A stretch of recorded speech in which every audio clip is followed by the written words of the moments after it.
All right, last metric for today, and probably most important, the return on ad spend.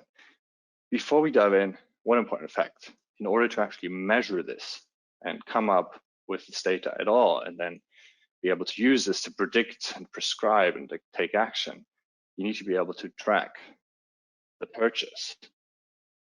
And you need to be able to link that purchase back to someone seeing an ad earlier in your campaign.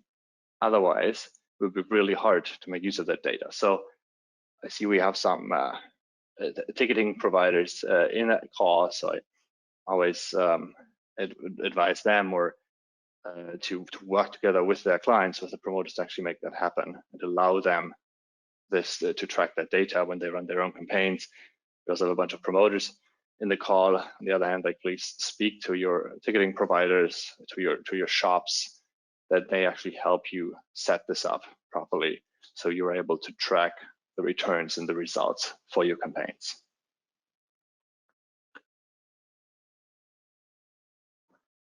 Okay, we again have a histogram here.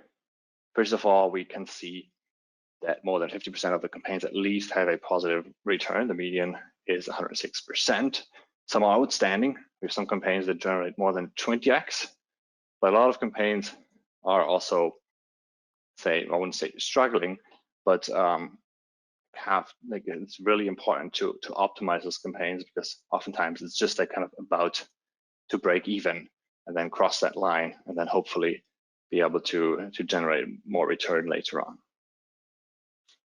When we look at the different channels, like at least those three, we see the mean is actually even a bit higher than in the chart we saw before, because there are some other more awareness focused channels are also included. So sometimes maybe the purchase or the conversion is not the ultimate goal yet. Sometimes people run a branding campaign. Maybe want to just make people aware of what is going to happen later on.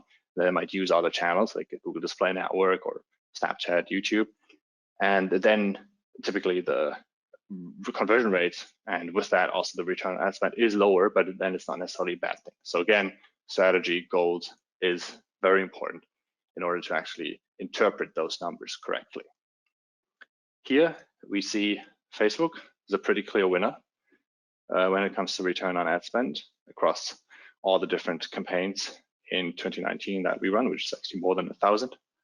So it's a pretty good kind of a reference point.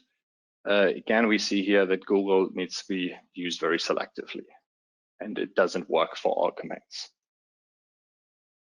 Looking at the trend over the whole year, we can again see the dip in the summer, Q3, and we even see a negative overall annual trend for Google search, but a positive trend, very positive actually for Facebook, while Instagram is kind of staying where it was, like fluctuating obviously. We can clearly see October is the best overall month. It was not December, which a lot of people might expect.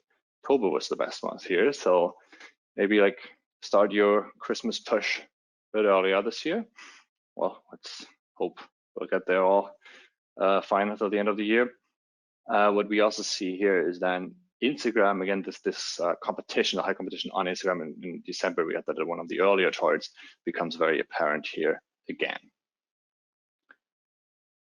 A look at the different audiences shows us this actually very small difference in the end, which hints at that all audiences are somewhat relevant and are valuable across the whole marketing funnel. Some maybe are more valuable towards the beginning of a campaign, some are valuable towards the end.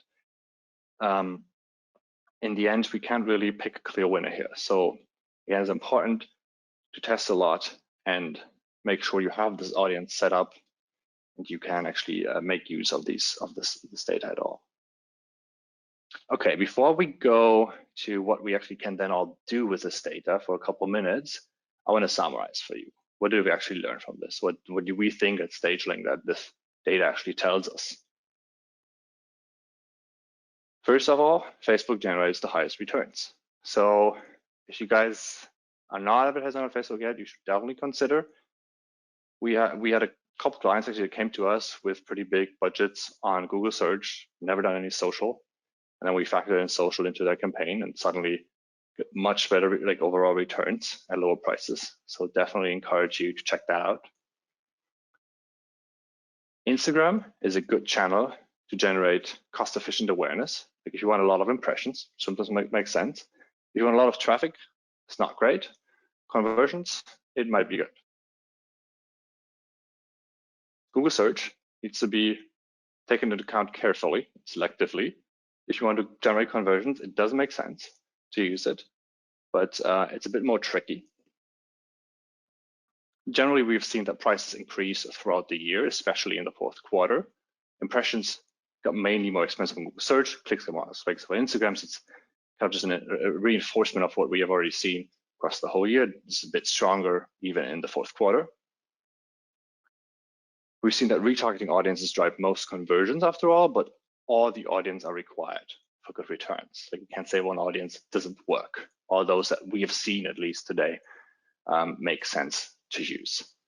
And last but not least, we have seen great variance across different campaigns. Remember all those histograms. There's a lot of different campaigns and different things happening here, especially for conversion and for returns. And that requires us to thoroughly experiment and continuously adapt. Like what works today might not work in a month. So we always need to be careful here, gather data, learn from it, and iterate the cycle that we have seen in the beginning.